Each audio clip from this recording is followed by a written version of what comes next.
Good day and welcome to the Residential Property Mitigation webinar. My name is Alex Chatello and I'm providing some housekeeping information for today's session.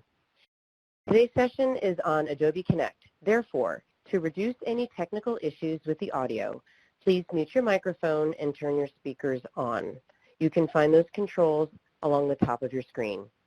Further, if you are on a VPN, we recommend that you use Wi-Fi only for this webinar. Note that if you are having technical issues at all, please leverage the technical questions pod on your right or email us at FEMA-HMAComms@FEMA.dhs.gov. This webinar session is 60 minutes. We will be speaking in presentation format for about 50 minutes or so, and then we will have a Q&A session at the end, which will be moderated by Ryan Janda.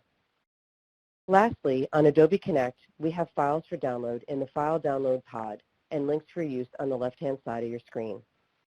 Thank you so much. And now I'd like to introduce Kayed Lakia, Deputy Director of HMA at FEMA.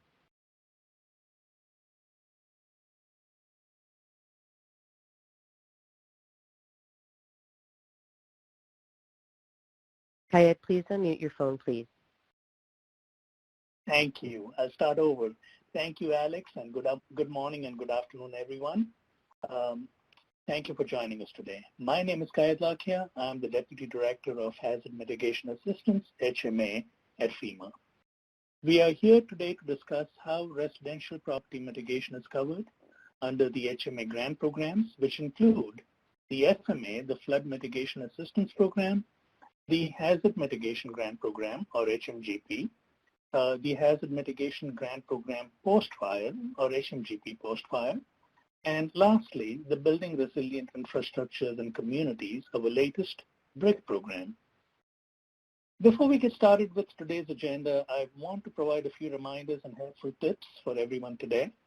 First, as a reminder, this session is being recorded and will be posted on FEMA.gov at a future time. Second, located on the left side of the screen is a resource pod that includes related documents for download, which include this presentation. I'm joined today by two of my HMA section chiefs, Brandon Suiza, who leads the FMA program, and Anna Pudlow, who leads the HMGP. Presenting today for the BRIC program will be my branch chief, Ryan Janda. Each of them will speak about the various requirements relative to residential property mitigation projects under their respective programs. And I'm also pleased to share that we will hear from Melis Mull, who has kindly agreed to join us from FEMA's Federal Insurance Directorate.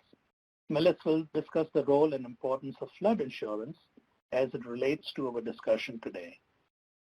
Our presenters will speak for approximately 50 minutes. Upon completion of the presentation, we will have a facilitated Q&A session where speakers will answer some pre-prepared questions. Note, we will not answer questions live today, but should folks have any technical questions, please use the technical Q&A pod if you are having difficulties with the webinar itself.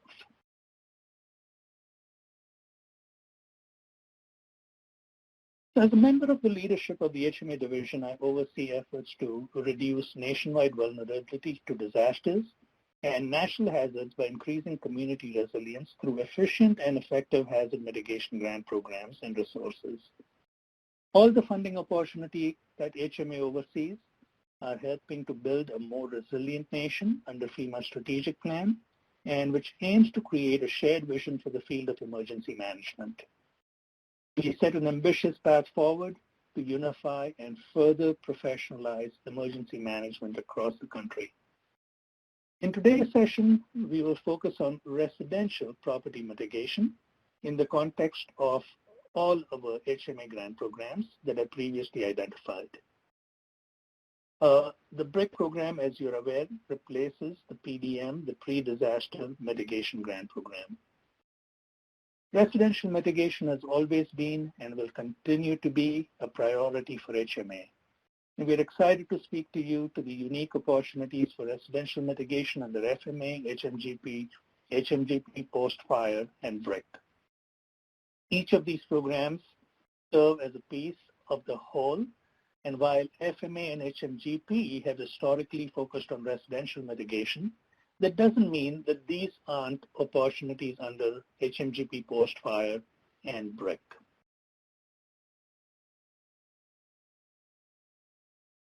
So when we say residential projects, what are we thinking of? We are obviously referring to things such as acquisitions. We are referring to things such as retrofits, which may include either elevations or hurricane upgrades or relocations. And lastly, we are also focused on individual safe rooms for residential properties to better withstand tornadoes and tornadoes hazards.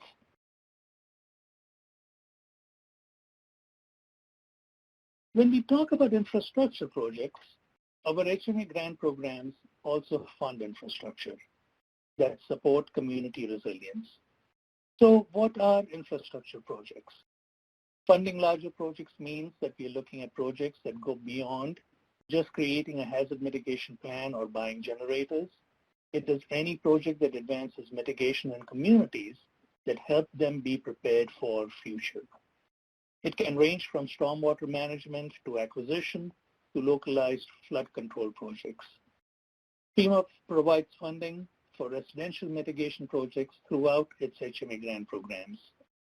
Over the years, over $3.3 billion has been obligated for acquisition projects, and almost $1 billion have been obligated for elevations.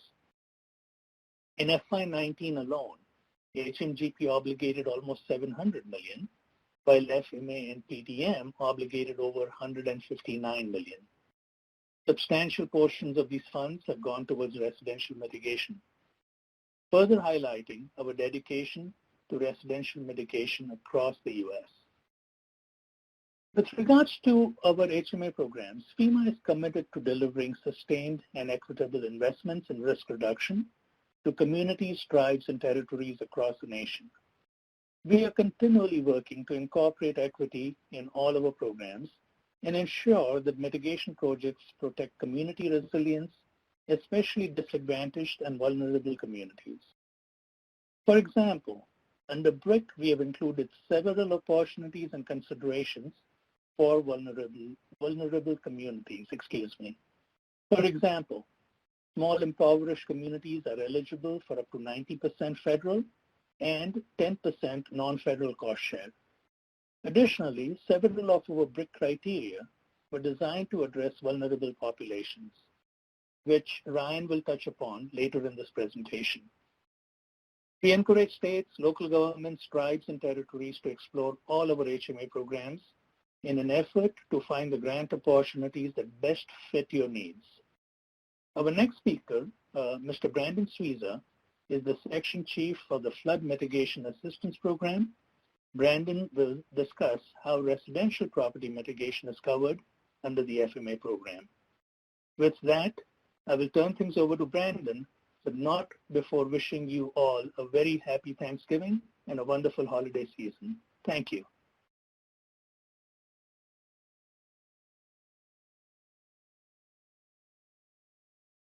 Good afternoon and good morning, everyone. I'm Brandon Suiza, as Kai mentioned, the Flood Mitigation Assistance Section Chief. So I'm going to give you a brief rundown of the FMA program. This is an annual grant program. It's available. Typically, the application cycle opens at the end of September through January. It closes at the end of January, and then we move on to selections, which are typically made in May or June. So with that, what is the Flood Mitigation program? And so the entire goal of this program is to make federal funds available that are, they originate from the National Flood Insurance Fund, so they're paid out by NFIP policy premiums. And these funds are used in the grant program to reduce or eliminate repetitive flood damage to structures that are insured under the NFIP. So a main component of this program is that for all of our individual flood mitigation, only properties that have an eligible active NFIP policy at time of the application opening are eligible for the program. So it is a smaller group than the entire world of flood mitigation risk, and it's just those policyholders. Sub-applicants, so those communities that are applying through the state or tribe, have to be participating and in good standing with the National Flood Insurance Program. This can be looked up if you simply go to Google and you type in FEMA Community Status Book. In there you can see if your community is still in good standing or participating with the NFIP.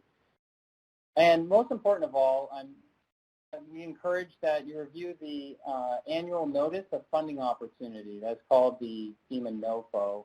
So if you looked up FEMA FMA NOFO, you'll be able to find that document on the FEMA website. We also have fact sheets and other job aids that can help you understand the program and the different priorities that we have.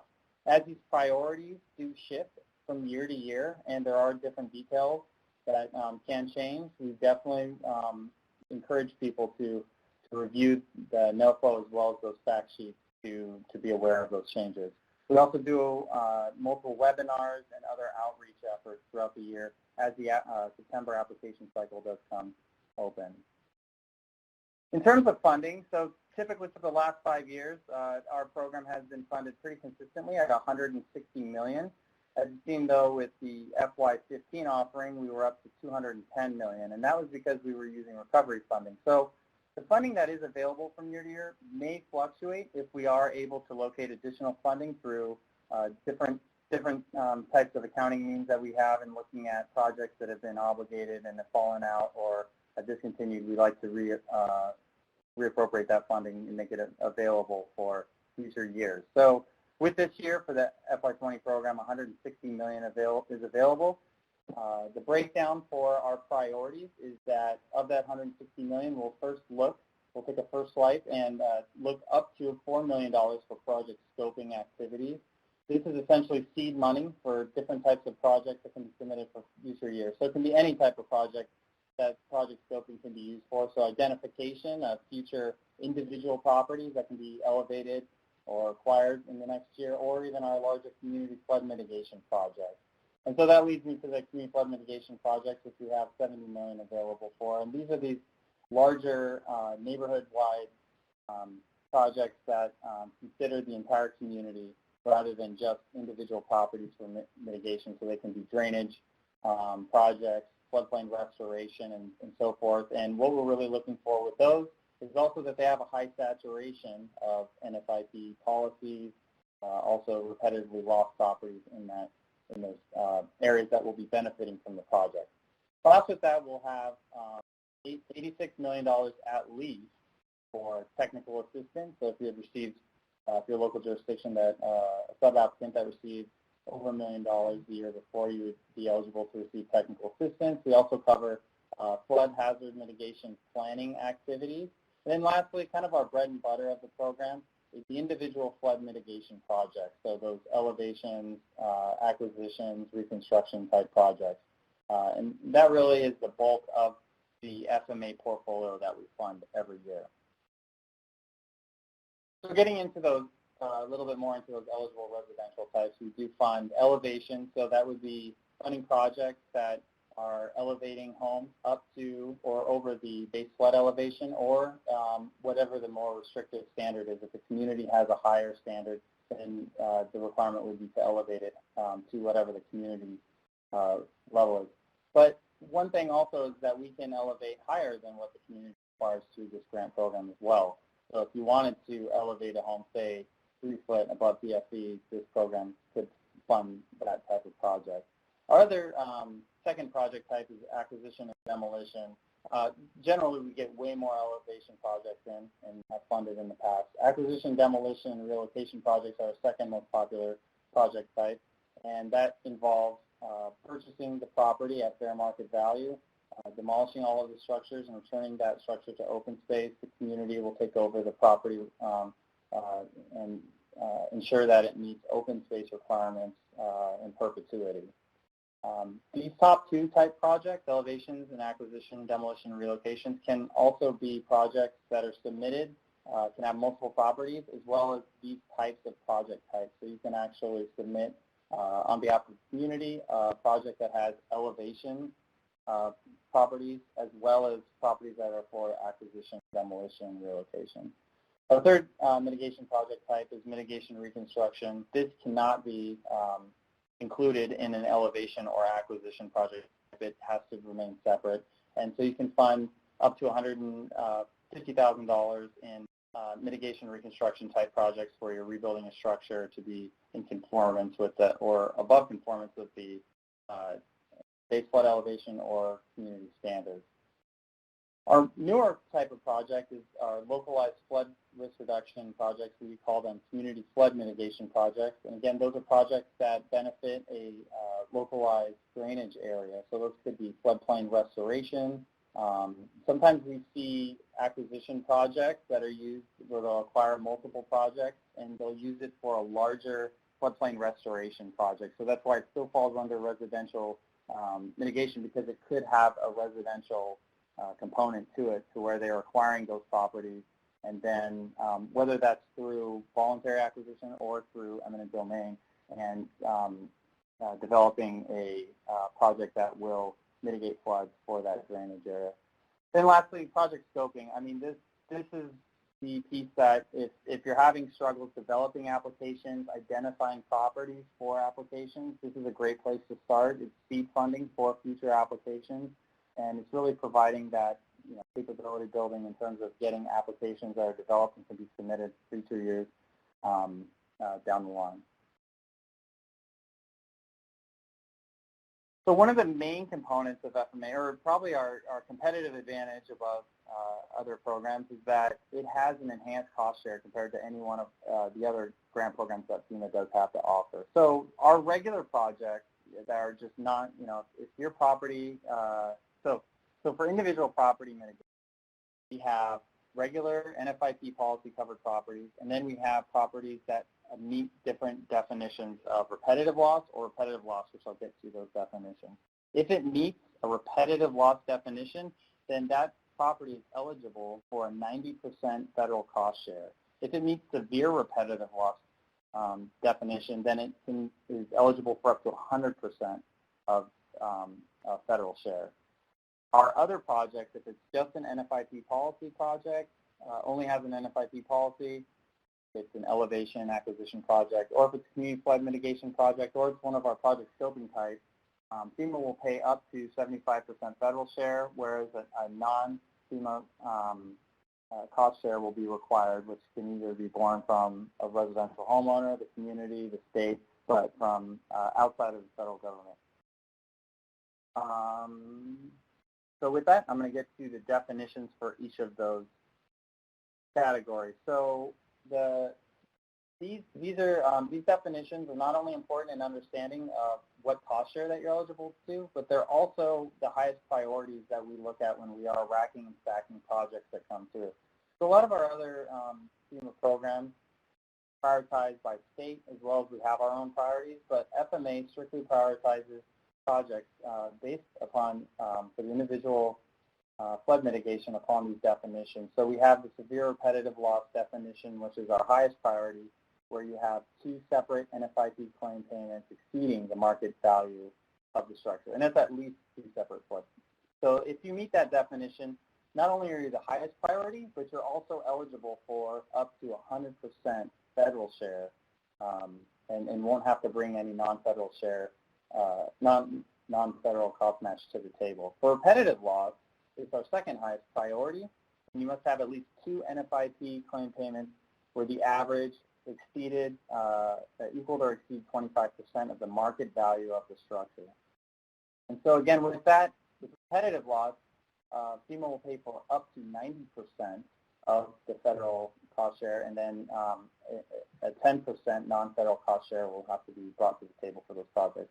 And then lastly, our third highest priority is severe repetitive loss, B1. And so you have to have at least 4 NFIP claim payments, $5,000 or more, and the total has to equal greater than $20,000. And so this priority is eligible for 100% federal share, so no federal or no non-federal cost share amounts would have to be brought to the table for those projects. But this is sort of the competitive basis, the order that we have for our FMA funding priorities.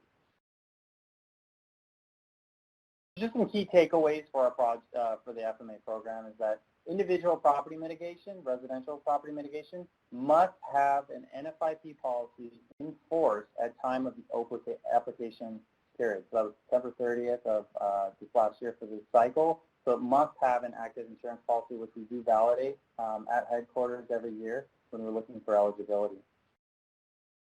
Sub-applications for individual property mitigation should contain greater than 50% of SRL or RL properties to be highly competitive. So as I mentioned, our applications have a mix of elevation, acquisition projects, and you can have multiple properties. If you're submitting, say, 5 property projects as a sub-application, you should have at least 5 of those meeting the SRL or RL definition to be in that high competition property. We have a pretty high success rate for those projects that meet that first priority, so it's really highly recommended that projects are submitted that way. And if you're looking to get, FEMA also does provide lists to the states of SRL and RL properties through insurance's pivot system. So please reach out to your state hazard mitigation officer if you're looking to get a list of those properties. The states are given those, and they have those lists. The SRL properties are funded at 100%, and repetitive loss properties for mitigation are funded at 90%. So again, FMA is really is the best program in terms of that cost match.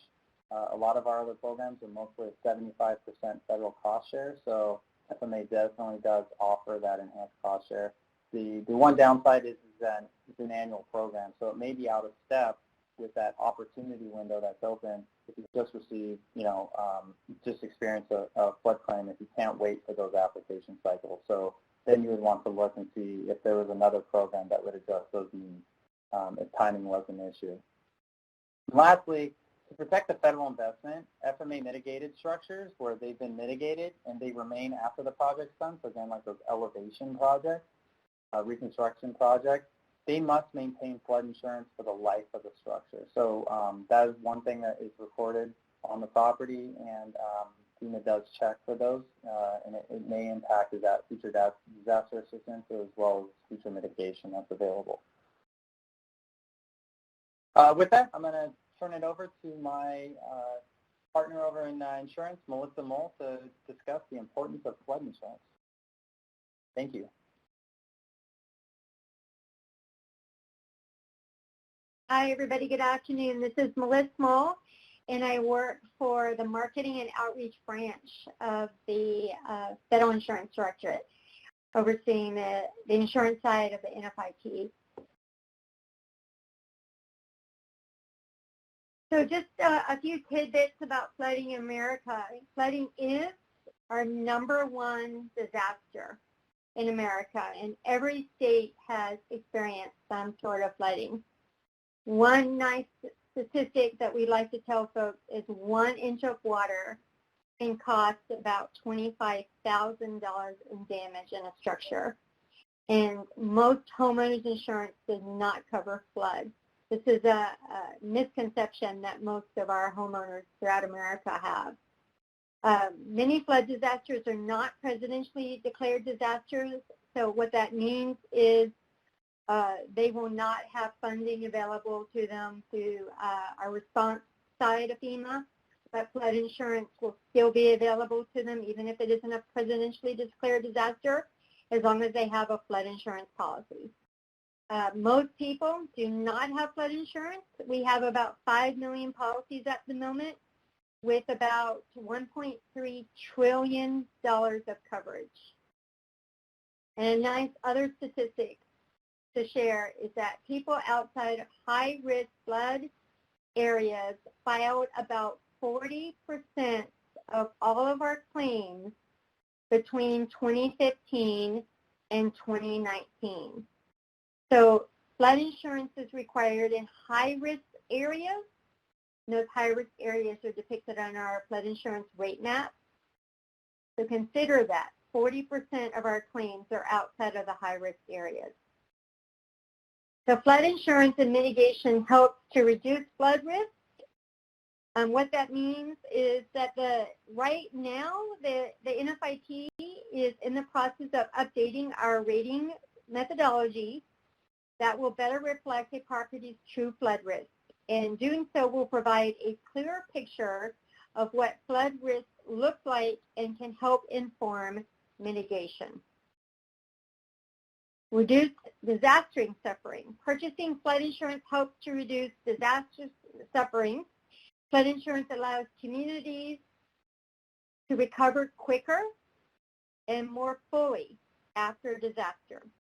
Maintaining flood insurance is a requirement for all properties located in a high-risk flood area that are mitigated using HMA funds, and for properties that are located outside the high-risk flood areas that are mitigated using FEMA funds. Reducing flood insurance premiums. Mitigating residential properties can not only reduce flood risk, but also reduce flood insurance premiums on individual property owners.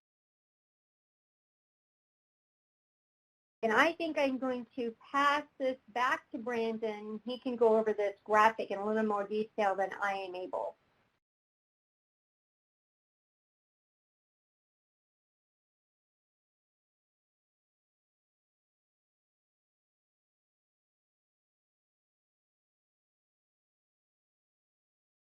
Brandon, are you there?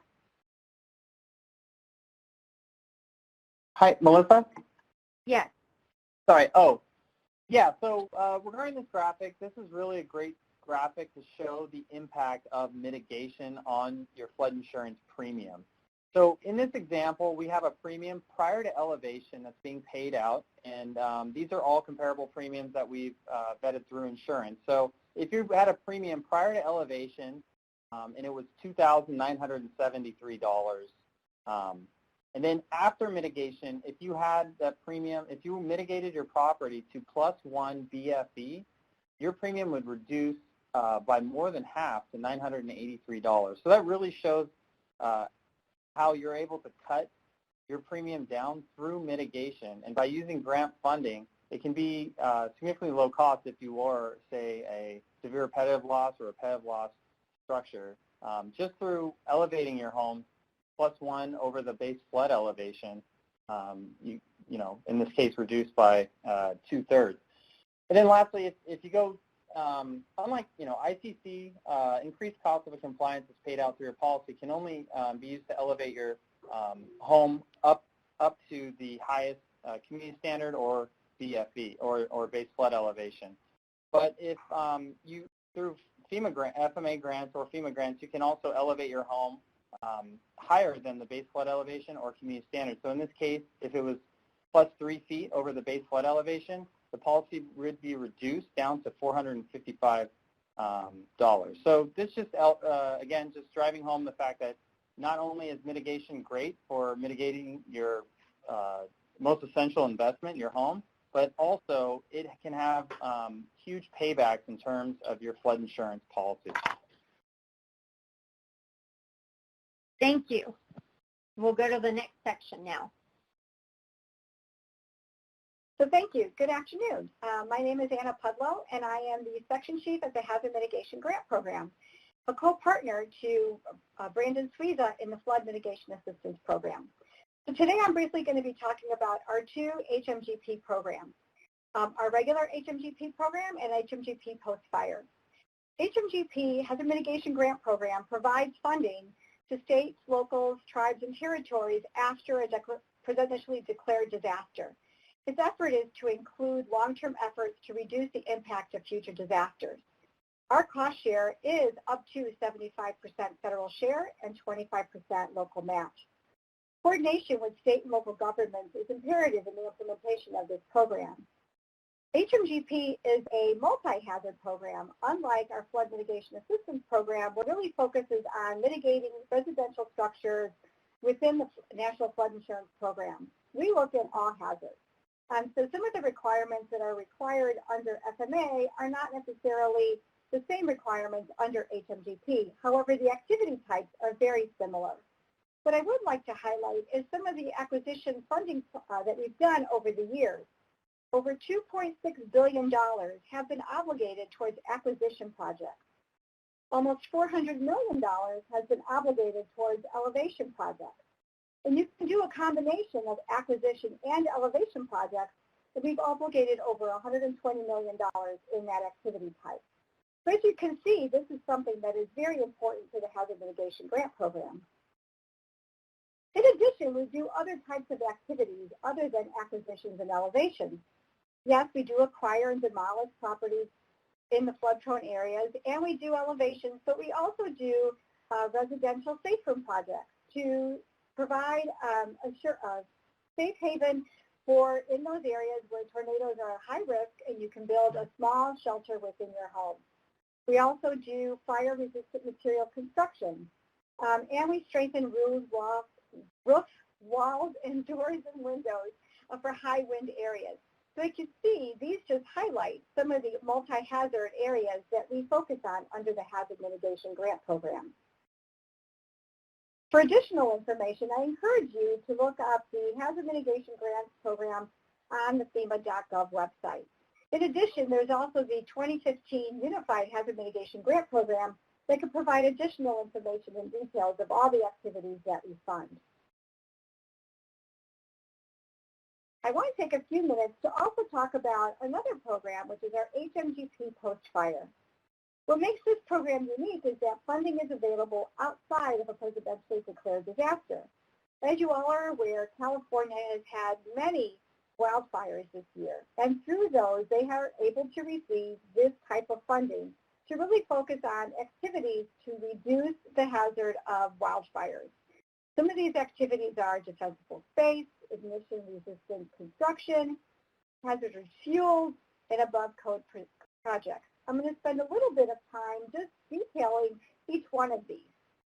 For defensible space measures, we're talking about the creation of perimeters around residential and non-residential buildings and structures to remove the reduction of flammable vegetation, including the clearing of trees, branches, any vertically or horizontally. This really then reduces the fuel for those fires. We also pay for ignition-resistant construction. This talks about the application of non-combustible building envelope assemblies, the use of ignition-resistant materials, and the use of proper retrofit techniques in new and existing structures. FEMA will consider a sub-application for an ignition-resistant construction project only when the property owner has previously created defensible space and agrees to maintain the defensible space in accordance with the HMA guidance. And the sub-applicant includes both defensible space and ignition-resistant construction projects as part of the same sub-application. Hazardous fuel reduction is vegetation management to reduce hazardous fuels, vegetation thinning, and the reduction of flammable materials to protect life and property beyond the defensible space perimeters or proximate it to the risk structures. Activity much within the 2 miles of the structure. If projects proposed for FEMA hazard reduction fuels are located in a wildland-urban interface area, the applicant can check for potential duplication of programs through the USDA or DOI for information.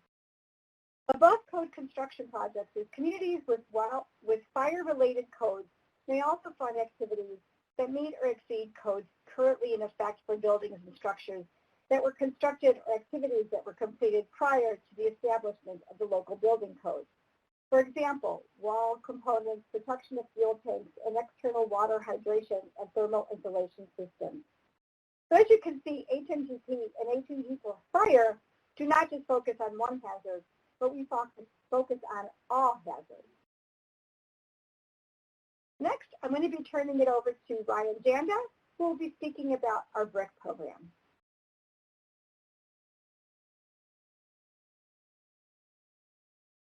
Hello, everybody. Trying to get my webcam up and running for you all. So it's really nice to be with everybody. We have a lot of attendees joining us today, and thank you, Anna, for passing it over to me. Today I'm going to talk to you about the Building Resilient Infrastructure and Communities program. I think a lot of you have been on our webinars for the BRIC program over the last several months, which started with our BRIC Summer Engagement Series into our Notice to Funding Opportunity, webinars and into our office hours segments that we also conducted. As a reminder, building resilient infrastructure in communities was authorized to support greater investments in mitigation planning and projects before disaster. The projects for the priorities, I should say, for the BRIC program include what you see on the screen. We're encouraging public infrastructure projects, increase projects that mitigate risk to one or more lifelines, promote projects that incorporate nature-based solutions, and incentivize adoption and enforcement of modern building codes. What you don't see listed here are projects that mitigate residential structures. I'll focus my time today on showing you how to create a competitive residential project. The BRIC technical criteria you see on this screen is also available in the file download section in this webinar.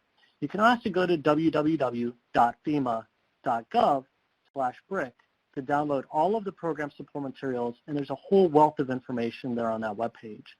I'm going to walk through all of the several of these technical criteria over the course of the next few minutes. I just want to make sure that you guys know that you go to that file download pod, which I think down this way, depending on how you see me on your screen. And I'm going to walk through several of these program support materials with you today and highlight some of the most important aspects of it. In fact, I've got it printed up right here so I can reference it. Your version might be in color when you open it up. I only have a black and white printer. Sorry about that. So all of one other note to say, every one of these scores you see on the screen right now are binary, meaning it's either 0 or the full maximum number of points. So for infrastructure that you see here, 20 points, it would be either all or none of those particular points. So let's talk through these. For the technical criterion 1 for infrastructure projects, and that is 20 points, the sub-application must explain how the project mitigates natural hazard risk, the critical physical structures, facilities, and systems that provide support to a community, its population, and its economy. As you notice with that definition, residential is not included for infrastructure projects. However, what I'm going to talk with you today about is how an applicant can receive 180 other points for your BRIC submitted sub-application. And those other areas include mitigating risk to one or more lifelines, incorporation of nature-based solutions, has the applicant, meaning typically the state, adopted one of the higher building code standards, and I believe you see on your screen 2015 or 2018 International Building Codes. Does the sub-applicant have a building code effectiveness grading schedule of 1 to 5? Has the application generated from a previous FEMA Hazard Mitigation Grant Program Advanced Assistance sub-application, which would be either the Hazard Mitigation Grant Program, the Flood Mitigation Assistance Program, or the Pre-Disaster Mitigation Program? Is there a higher increased non-federal cost share, something that is greater than 75%? And finally, designation as a small impoverished community would earn that sub-application 5 points. These other elements you see in front of you right now are all at the applicant level or the sub-application level. So if you take a look at the applicant building code adoption, if that state, typically the applicant, has adopted the 2015 or 2018 code, there will be additional points available for that sub-application. The sub-applicant's BSEGS rating is next, followed by, again, previous advanced assistance, increased non-federal cost share, and small impoverished community. So again, there are a number of different ways for a sub-application to receive points under the technical criteria. There are 8 of them, and many of them focus on the status of either the state, typically, or the applicant, or or the sub-applicant. And this is without really focusing on just the sub-application that is submitted itself. We took a look at 3 different particular activity types: acquisitions, residential structural retrofits, and then residential safe rooms. Please note again, that's residential safe rooms, not community safe rooms. And when we looked at these 3 areas, we put not applicable or the area in which we thought that they would be able to receive points. So in all of these areas, again, for infrastructure, you see not applicable. But, however, there are points available for community lifelines. So when you're putting your application together, make sure that you identify in the sub-application the areas in which your project qualifies for certain areas. So make sure you put in your sub-application that you're mitigating a residential structure for the food, water, and shelter lifeline, perhaps. And we put that down for all 3 of these types. And then also, we should also think about nature-based solutions. For open space for acquisitions, there's a definite nature-based solution in play here. And that is that that community, when they are acquiring that property, is returning that area to green open space. For retrofits, you would need to describe in detail if there is any kind of nature-based solution to that type of activity. That could be quite difficult. And then finally, for safe rooms, we also think that it's not applicable for that activity.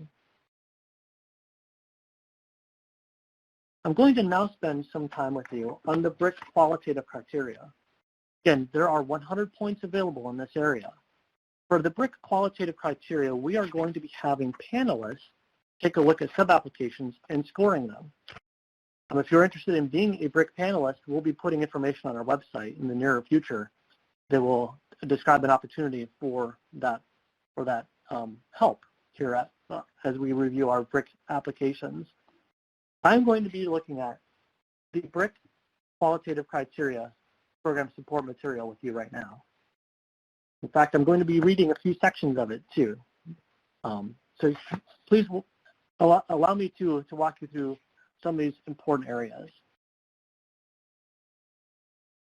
We're going to start with the first qualitative criteria, which is risk reduction, resiliency, effectiveness. And for this particular area in the qualitative spectrum, or the qualitative criteria, we are going to make 35 points available. Those points are available depending on how the sub-application is structured and how the sub-applicant identifies certain things in their sub-application. The sub-application details how the project will effectively reduce risk and increase resilience, including the benefits quantified in the benefit cost analysis, realize ancillary benefits, and leverage innovation. So some things that I would want to think about as I'm developing a sub-application is, what does the project solve?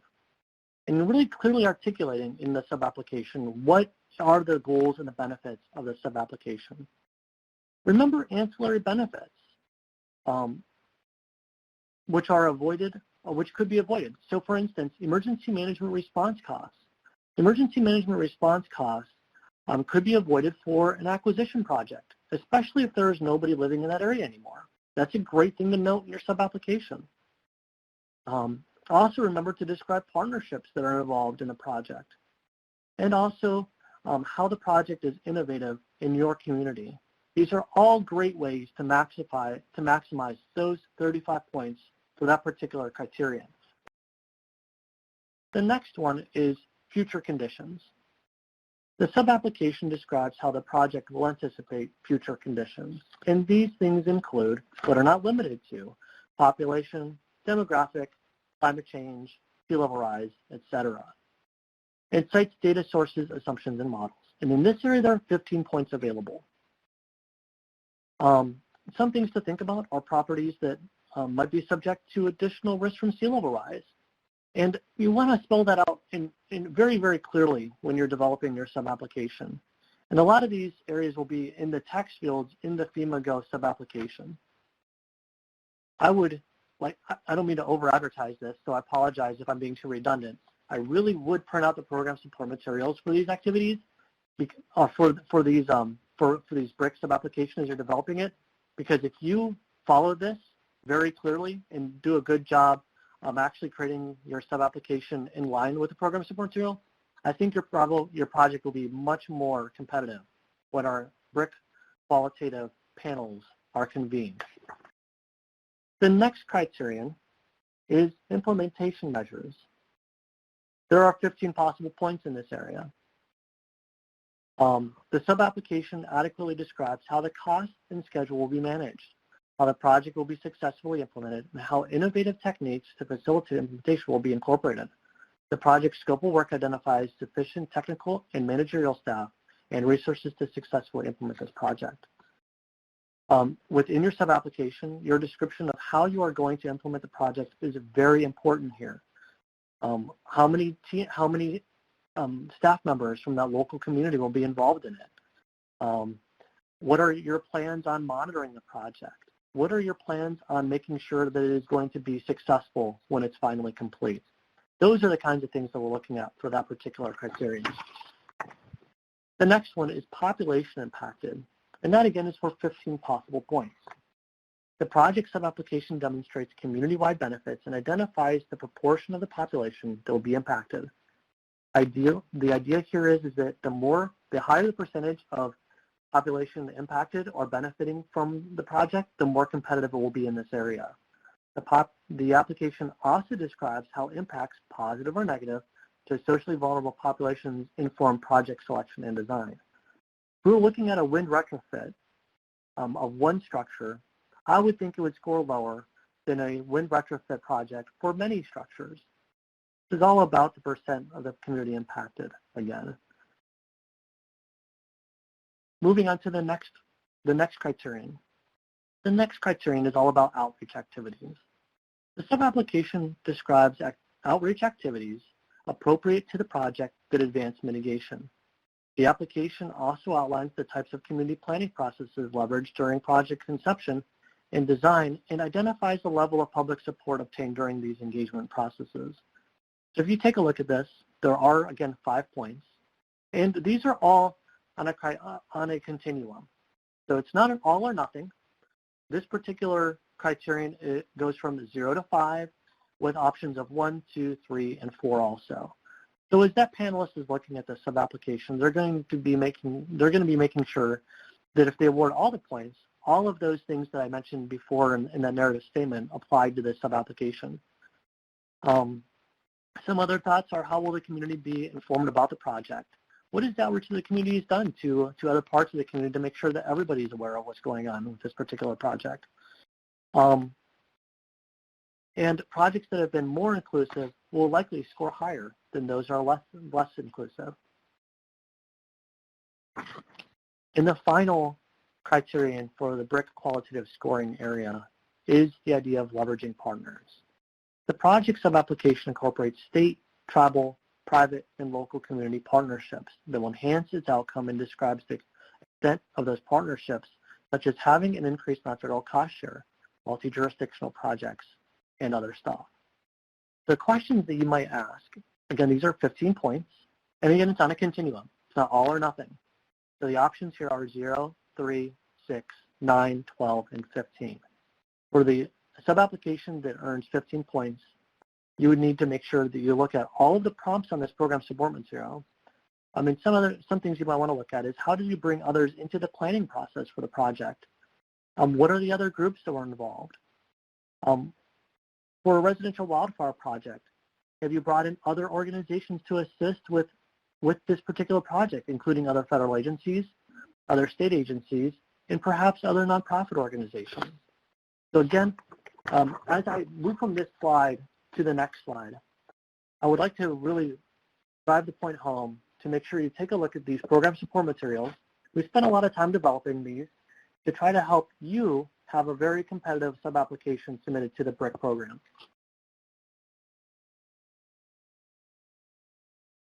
Some key takeaways and tips for success.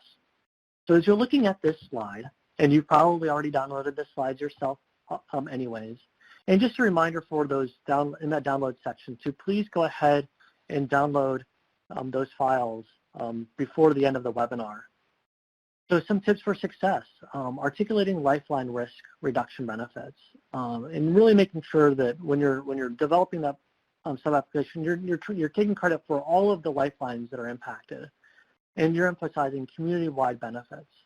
Don't leave anything on the table. As you're developing your sub-application, take us along as you're developing it. Make it a good story.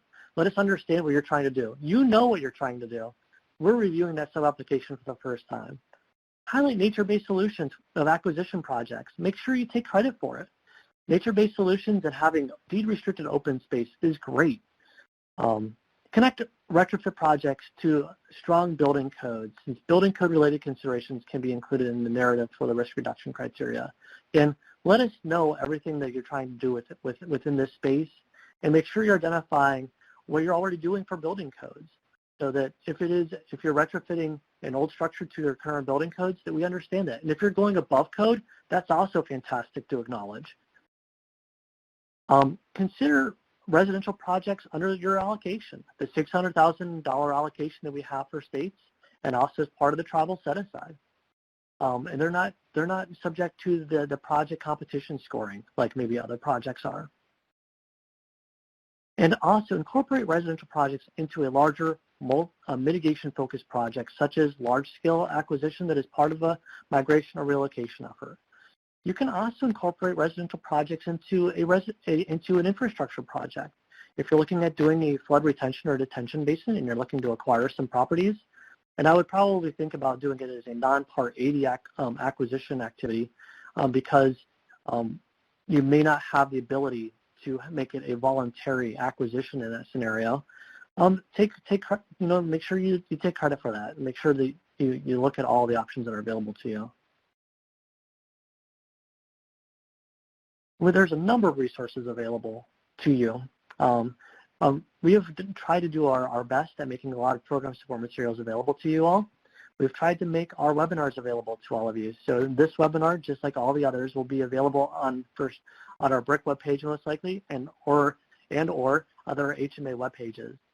And we will likely let you all know that during one of our next e-briefs that we put out there for Hazard Mitigation Assistance. And here's a laundry list of the different resources, from the Mitigation Action Portfolio to our cost share guide.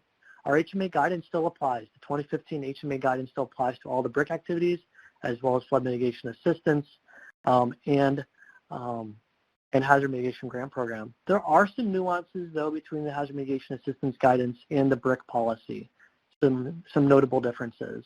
But the activities that are identified there are still eligible for BRIC. Our notices of funding opportunity have the best information for both FMA as well as BRIC, so please take a look at that. And of course, our web pages for our regular programs.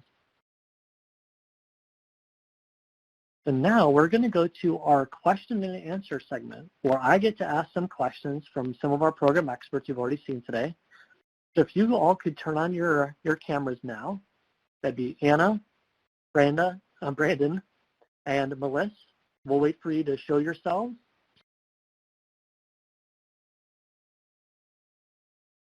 And Melissa, you might be stuck on the preview screen. There you go. This is great. Thanks, Melissa.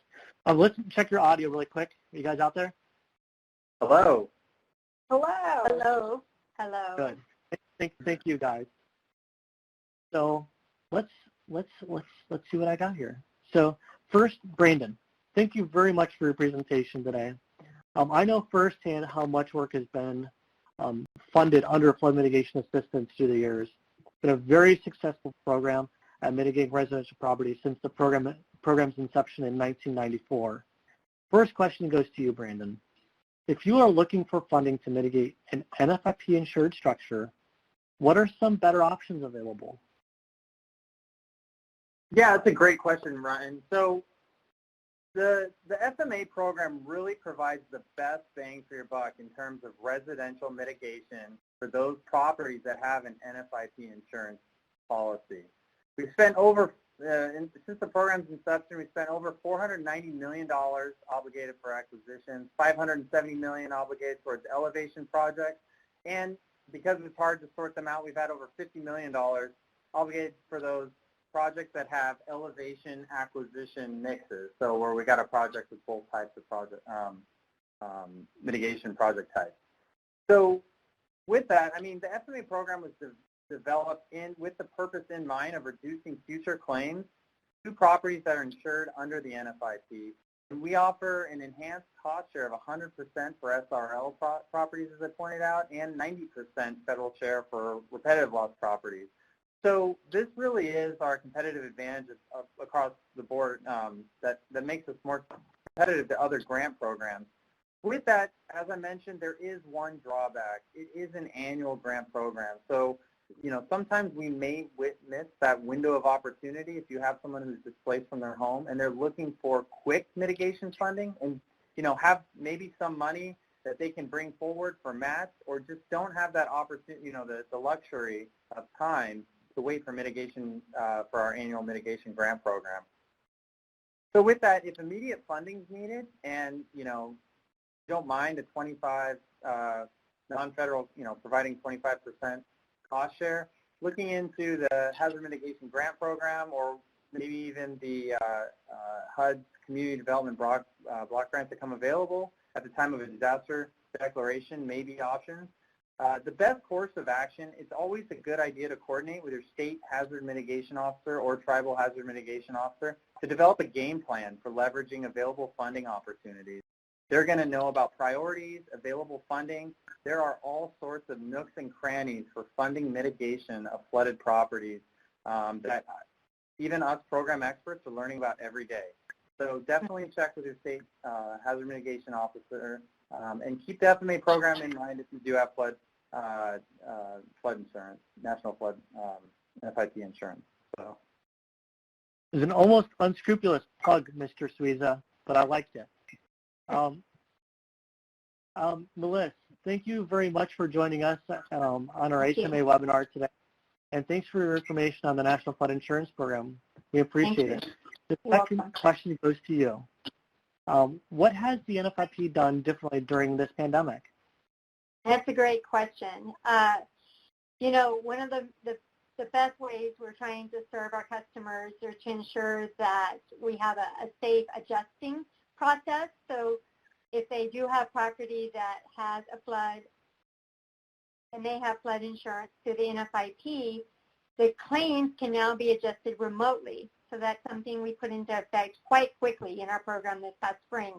Now, some on-site inspections might still be required if the policyholder does not have the technology, or if documenting the damages is a little bit more complex than they were able to do on their own. Now, if they do have adjusters to come out, they are definitely complying with the CDC guidance. They will have face coverings, and they will ensure that their social distancing is in compliance. Thank you, Melissa. Anna, good day to you. Thank you also for the information you provided. I know how successful HMGP has been at mitigating residential structures and will continue to do so for many years to come. This next question goes to you.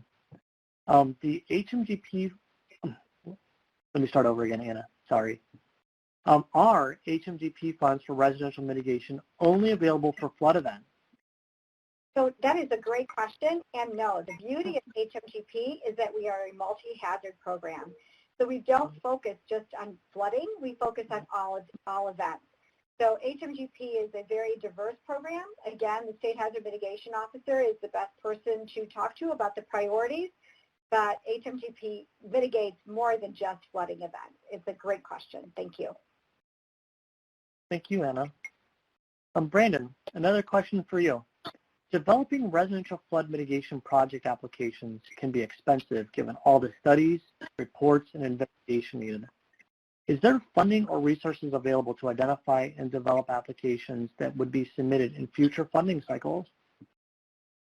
Thanks, Ryan. Yeah, so it can be difficult because if you apply for FMA and you're not selected, then you're kind of held, you know, with all those costs, and you've got to figure out how to pay them at the end of the day, and you didn't get a grant. So that can be a major risk for some communities as well as for homeowners trying to, you know, come up with those costs for those, what we call pre-awards, those development for engineering, scoping out projects, all of those things. The good news is that all three of our HMA programs actually have funding that's designated for developing project applications. And so you'll see this project type as project scoping or advanced assistance. And these are funding opportunities that can be used to develop potential applications for residential flood mitigation. And so just look for that project scoping, and you can apply for that funding. Unfortunately, the one thing with project scoping funding, it typically is highly sought after, exactly, because people are trying to figure out how to develop a project, and this is a great way to get that going. So again, I would always recommend reaching out to your state hazard mitigation officer for details of opportunities that they do have available, and to really identify if the project scoping that you are proposing is going to be a competitive priority. All of our scoping activities are 75% federal share, 25% non-federal share generally, so there will be a cost match that will be required for that. Thanks, Ryan. Thank you, Brandon. And thank you for everybody who's been a part of today. Thank you, Kayed Lakia, the Deputy Director of Hazard Mitigation Assistance, Anna Pudlow, the Section Chief for the Hazard Mitigation Grant Program. It's always nice to see you, Anna. Melissa, I haven't seen you in a while, so thank you so much for being part of our webinar today, representing the National Insurance Program. Brandon Suiza, our Flood Mitigation Assistance Section Chief. And my name is Ryan Janda, and I am the Non-Disaster Implementation Branch Chief here at FEMA headquarters. So thank you again, guys, for being part of our webinar. And thank you to everybody that has joined us today. You're going to see a polling question come up in about 10 seconds, or right now. Excellent job. Thank you. Please take a look at this and let us know how we did today. Give us some of the other information regarding where you're from, and this will help us as we look at statistics for webinars such as these. Your information is immensely valuable so that we know also what kind of webinars we want to look at over the coming months and years to better serve your needs. So thank you very much. You guys have a great day, and again, thank you for your time.